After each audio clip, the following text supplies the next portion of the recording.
el Zahir. Jorge Luis Borges. En Buenos Aires el Zahir es una moneda común de 20 centavos, marcas de navaja o de cortaplumas rayan las letras NT y el número 2, 1929 es la fecha grabada en el anverso. En Gujarat, a fines del siglo XVIII, un tigre fue Zahir, en Java, un ciego de la mezquita de Surakarta, a quien lapidaron los fieles. En Persia, un astrolabio que Nadir Shah hizo arrojar al fondo del mar, en las prisiones de Mahdi, hacia 1892, una pequeña brújula que Rudolf Karl von Schleiting tocó, envuelta en un jirón de turbante, en la Aljarra de Córdoba, según Sottenberg, una veta en el mármol de uno de los 1200 pilares, en la judería de Tetuán, el fondo de un pozo. Hoy es el 13 de noviembre, el día 7 de junio, a la madrugada llegó a mis manos el Zahir, no soy el que era entonces pero aún me es dado recordar y acaso referir lo ocurrido. Aún, siquiera parcialmente, soy Borges. El 6 de junio murió Teodelina Villar. Sus retratos, hacia 1930, obstruían las revistas mundanas, esa plétora acaso contribuyó a que la juzgaran muy linda, aunque no todas las efigies apoyaran incondicionalmente esa hipótesis. Por lo demás, Teodelina Villar se preocupaba menos de la belleza que de la perfección. Los hebreos y los chinos codificaron todas las circunstancias humanas, en la Mísina se lee que, iniciando el crepúsculo del sábado, un sastre no debe salir a la calle con una aguja, en el libro de los ritos que un huésped, al recibir la primera copa, debe tomar aire grave y al recibir la segunda, un aire respetuoso y feliz. Análogo, pero más minucioso, era el rigor que se exigía a Teodelina Villar. Buscaba, como el adepto de Confucio o el talmudista, la irreprochable corrección de cada acto, pero su empeño era más admirable y más duro, porque las normas de su credo no eran eternas, sino que se plegaban a los azares de París o de Hollywood. Teodelina Villar se mostraba en lugares ortodoxos, a la hora ortodoxa, con atributos ortodoxos, con desgano ortodoxo, pero el desgano, los atributos, la hora los lugares caducaban casi inmediatamente y servirían, en boca de Teodelina Villar, para definición de lo cursi. Buscaba lo absoluto, como Flaubert, pero lo absoluto en lo momentáneo. Su vida era ejemplar y sin embargo, la roía sin tregua una desesperación interior.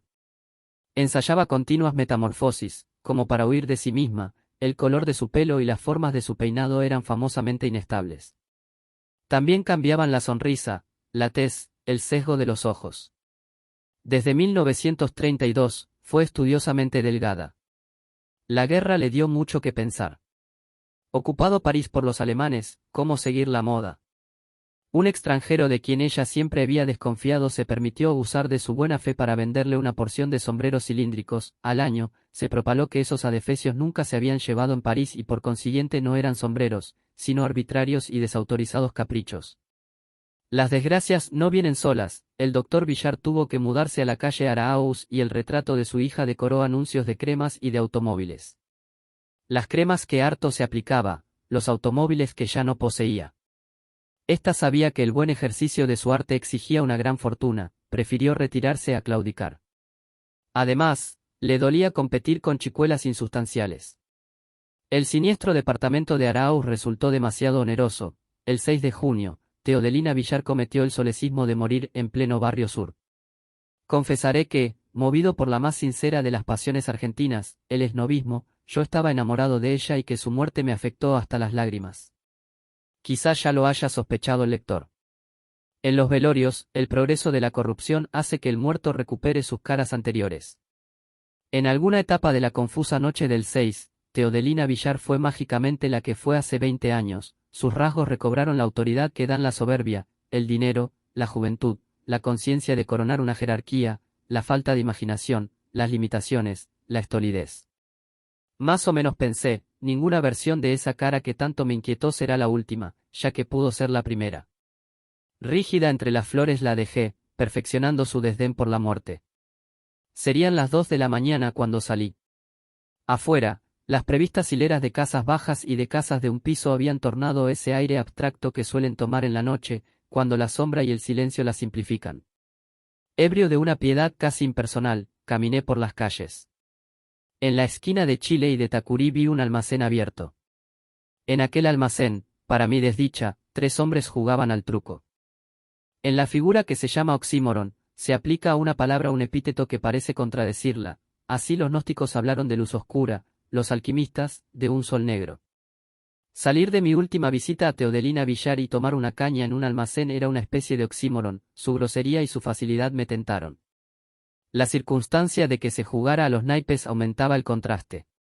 Pedí una caña de naranja, en el vuelto me dieron el ságir, lo miré un instante, salí a la calle tal vez con un principio de fiebre. Pensé que no hay moneda que no sea símbolo de las monedas que sin fin resplandecen en la historia y la fábula. Pensé en el óbolo de Caronte, en el óbolo que pidió Belisario, en los 30 dineros de Judas, en las dracmas de la cortesana Laís, en la antigua moneda que ofreció uno de los durmientes de Efeso, en las claras monedas del hechicero de las 1001 noches, que después eran círculos de papel, en el denario inagotable de Isaac Laquedem, en las 60.000 piezas de plata, una por cada verso de una epopeya, que Farduzzi devolvió a un rey porque no eran de oro, en la onza de oro que hizo clavar hijo Ben. El mástil, en el florín irreversible de Leopold Bloom, en el Luis cuya efigie delató, cerca de Varenas, al fugitivo Luis XVI. Como en un sueño, el pensamiento de que toda moneda permite esas ilustres connotaciones me pareció de vasta, aunque inexplicable, importancia. Recorrí, con creciente velocidad, las calles y las plazas desiertas. El cansancio me dejó en una esquina. Vi una sufrida verja de fierro, detrás vi las baldosas negras y blancas del atrio de la Concepción. Había errado en círculo, ahora estaba a una cuadra del almacén donde me dieron el ságir. Doblé, la ochava oscura me indicó, desde lejos, que el almacén ya estaba cerrado. En la calle Belgrano tomé un taxímetro. Insomne, poseído, casi feliz, pensé que nada hay menos material que el dinero, ya que cualquier moneda, una moneda de 20 centavos, digamos, es, en rigor, un repertorio de futuros posibles. El dinero es abstracto, repetí, el dinero es tiempo futuro. Puede ser una tarde en las afueras, puede ser música de Brahms, puede ser mapas, puede ser ajedrez, puede ser café, puede ser las palabras de Epicteto, que enseñan el desprecio del oro, es un proteo más versátil que el de la isla de Feras. Es tiempo imprevisible, tiempo de Bergson, no duro tiempo del Islam o del pórtico. Los deterministas niegan que haya en el mundo un solo hecho posible, y de esto un hecho que pudo acontecer, una moneda simboliza nuestro libre albedrío. No sospechaba yo que esos eran un artificio contra el ságir y una primera forma de demoníaco influjo. Dormí tras de tenaces cavilaciones, pero soñé que yo era las monedas que custodiaba un grifo. Al otro día resolví que yo había estado ebrio. También resolví librarme de la moneda que tanto me inquietaba. La miré, nada tenía de particular, salvo unas rayaduras. Enterrarla en el jardín o esconderla en un rincón de la biblioteca hubiera sido lo mejor, pero yo quería alejarme de su órbita. Preferí perderla. No fui al Pilar esa mañana, ni al cementerio, fui, en subterráneo, a Constitución y de Constitución a San Juan y Boedo. Bajé impensadamente, en Urquiza, me dirigí al oeste y al sur, barajé, con desorden estudioso, unas cuantas esquinas y en una calle que me pareció igual a todas, entré en un boliche cualquiera, pedí una caña y la pagué con el ságir. Entrecerré los ojos, detrás de los cristales ahumados, logré no ver los números de las casas ni el nombre de la calle. Esa noche, tomé una pastilla de veronal y dormí tranquilo. Hasta fines de junio me distrajo la tarea de componer un relato fantástico. Este encierra 2 o 3 perífrasis enigmáticas, en lugar de sangre pone agua de la espada, en lugar de oro, lecho de la serpiente, y está escrito en primera persona. El narrador es una seta que ha renunciado al trato de los hombres y vive en una suerte de páramo. Nitaeidr es el nombre de ese lugar. Dado el candor y la sencillez de su vida, hay quienes lo juzgan un ángel, ello es una piadosa exageración, porque no hay hombre que esté libre de culpa. Sin ir más lejos, él mismo ha degollado a su padre. Bien es verdad que este era un famoso hechicero que se había apoderado, por artes mágicas, de un tesoro infinito. Resguardar el tesoro de la insana codicia de los humanos es la misión a la que ha dedicado su vida, día y noche vela sobre él. Pronto, quizá demasiado pronto, esa vigilia tendrá fin, las estrellas le han dicho que ya se ha forjado la espada que la tronchará para siempre. Gram es el nombre de esa espada. En un estilo cada vez más tortuoso, pondera el brillo y la flexibilidad de su cuerpo, en algún párrafo habla distraídamente de escamas, en otro dice que el tesoro que guarda es de oro fulgurante y de anillos rojos. Al final entendemos que la zeta es la serpiente Fafnar y el tesoro en que yace, el de los Nibelungos. La aparición de Sigurd corta bruscamente la historia. He dicho que la ejecución de esa fruslería, en cuyo decurso intercalé, pseudoeruditamente, algún verso de la Fafnismal, me permitió olvidar la moneda. Noches hubo en que me creí tan seguro de poder olvidarla que voluntariamente la recordaba. Lo cierto es que abusé de esos ratos, darles principio resultaba más fácil que darles fin. En vano repetí que ese abominable disco de níquel no difería de los otros que pasan de una mano a otra mano, iguales, infinitos e inofensivos. Impulsado por esa reflexión, procuré pensar en otra moneda, pero no pude. También recuerdo algún experimento, frustrado, con 5 y 10 centavos chilenos, y con un vintén oriental. El 16 de julio adquirí una libra esterlina, no la miré durante el día, pero esa noche, y otras, la puse bajo un vidrio de aumento y la estudié a la luz de una poderosa lámpara eléctrica. Después la dibujé con un lápiz, a través de un papel. De nada me valieron el fulgor y el dragón y el San Jorge, no logré cambiar de idea fija. El mes de agosto, opté por consultar a un psiquiatra. No le confié toda mi ridícula historia, le dije que el insomnio me atormentaba y que la imagen de un objeto cualquiera solía perseguirme, la de una ficha o la de una moneda, digamos. Poco después, exhumé en una librería de la calle Sarmiento un ejemplar de Urkunden zur Geschichte der Sachirsich, Breslau, 1899, de Julius Barlach. En aquel libro estaba declarado mi mal. Según el prólogo, el autor se propuso reunir en un solo volumen en manuable octavo mayor todos los documentos que se refieren a la superstición del Sahir, incluso 4 piezas pertenecientes al archivo de Habicht y el manuscrito original de informe de Philip Meadows Taylor. La creencia en el Sahir es islámica y data, al parecer, del siglo XVIII. Barlach impugna los pasajes que Sotenberg atribuye a Abulfeda. Sahir, en árabe, quiere decir notorio, visible, en tal sentido, es uno de los 99 nombres de Dios, la plebe, en tierras musulmanas, lo dice de. El primer testimonio incontrovertido es el del persa Lutf Ali Asur. En las puntuales páginas de la enciclopedia biográfica titulada Templo del Fuego, ese polígrafo y derviche ha narrado que en un colegio de Shiraz hubo un astrolabio de cobre, construido de tal suerte que quien lo miraba una vez no pensaba en otra cosa y así el rey ordenó que lo arrojaran a lo más profundo del mar, para que los hombres no se olvidaran del universo. Más dilatado es el informe de Meadows Taylor, que sirvió al Nizam de Hyderabad y compuso la famosa novela Confessions of a Sag. Hacia 1832, Taylor oyó en los arrabales de Bugla desacostumbrada locución, haber visto al tigre, ver Ali e Aslupton de Tiger, para significar la locura o la santidad. Le dijeron que la referencia era a un tigre mágico, que fue la perdición de cuantos lo vieron, aun de muy lejos, pues todos continuaron pensando en él, hasta el fin de sus días. Alguien dijo que uno de esos desventurados había huido a Mysore, donde había pintado en un palacio la figura del tigre. Años después, Taylor visitó las cárceles de ese reino, en la de Nitur el gobernador le mostró una celda, en cuyo piso, en cuyos muros, y en cuya bóveda un fakir musulmán había diseñado, en bárbaros colores que el tiempo, antes de borrar, afinaba, una especie de tigre infinito. Ese tigre estaba hecho de muchos tigres, de vertiginosa manera, lo atravesaban tigres, estaba rayado de tigres, incluía mares e Himalayas y ejércitos que parecían otros tigres. El pintor había muerto hace muchos años, en esa misma celda, venía de Sind o acaso de Gujarat y su propósito inicial había sido trazar un mapamundi.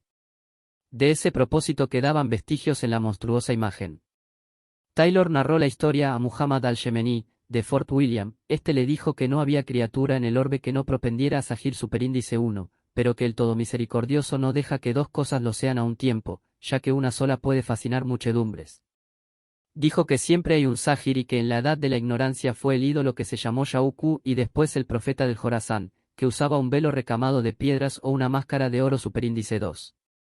También dijo que Dios es inescrutable. Muchas veces leí la monografía de Barlach. Yo desentraño cuáles fueron mis sentimientos, recuerdo la desesperación cuando comprendí que ya nada me salvaría, el intrínseco alivio de saber que yo no era culpable de mi desdicha, la envidia que me dieron aquellos hombres cuyo Sahir no fue una moneda sino un trozo de mármol o un tigre. Qué empresa fácil no pensar en un tigre, reflexioné. También recuerdo la inquietud singular con que leí este párrafo. Un comentador del Gulsian y Ras dice que quien ha visto al Sahir pronto verá la rosa y alega un verso interpolado en el Asrar Naama, libro de las cosas que se ignoran, de Atar, el Sahir es la sombra de la rosa y la rasgadura del velo. La noche que velaron a Teodelina, me sorprendió no ver entre los presentes a la señora de Abascal, su hermana menor. En octubre, una amiga suya me dijo. Pobre Julita, se había puesto rarísima y la internaron en el Bos. como las postrará a las enfermeras que le dan de comer en la boca. Sigue deletemando con la moneda, idéntica al chauffeur de Morena Sackman. El tiempo, que atenúa los recuerdos, agrava el del Sahir. Antes yo me figuraba el anverso y después el reverso, ahora veo simultáneamente los dos. Ello no ocurre como si fuera de cristal el Sahir, pues una cara no se superpone a la otra, más bien ocurre como si la visión fuera esférica y el Sahir campeara en el centro. Lo que no es el Sahir me llega tamizado y como lejano, la desdeñosa imagen de Teodelina, el dolor físico. Dijo Tennyson que si pudiéramos comprender una sola flor sabríamos quiénes somos y qué es el mundo. Tal vez quiso decir que no hay hecho, por humilde que sea, que no implique la historia universal y su infinita concatenación de efectos y causas. Tal vez quiso decir que el mundo visible se da entero en cada representación, de igual manera que la voluntad, según Schopenhauer, se da entera en cada sujeto. Los cabalistas entendieron que el hombre es un microcosmo, un simbólico espejo del universo, todo, según Tennyson, lo sería. Todo, hasta el intolerable Sahir. Antes de 1948, el destino de Julia me habrá alcanzado. Tendrán que alimentarme y vestirme, no sabré si es de tarde o de mañana, no sabré quién fue Borges. Calificar de terrible ese porvenir es una falacia, ya que ninguna de sus circunstancias obrará para mí. Tanto valdría mantener que es terrible el dolor de un anestesiado a quien le abren el cráneo. Ya no percibiré el universo, percibiré el Sahir. Según la doctrina idealista, los verbos vivir y soñar son rigurosamente sinónimos, de miles de apariencias pasaré a una, de un sueño muy complejo a un sueño muy simple. Otros soñarán que estoy loco y yo con el Sahir. Cuando todos los hombres de la tierra piensen, día y noche, en el Sahir, ¿cuál será un sueño y cuál una realidad, la tierra o el Sahir? En las horas desiertas de la noche aún puedo caminar por las calles. El alba suele sorprenderme en un banco de la Plaza Garay, pensando, procurando pensar, en aquel pasaje de la Rarna Ama, donde se dice que Sahir es la sombra de la rosa y la rasgadura del velo. Vinculo ese dictamen a esa noticia, para perderse en Dios, los sufíes repiten su propio nombre o los 99 nombres divinos hasta que estos ya nada quieren decir. Yo anhelo recorrer esa senda. Quizá yo acabe por gastar el Sahir a fuerza de pensarlo y de repensarlo, quizá detrás de la moneda esté Dios. Fin.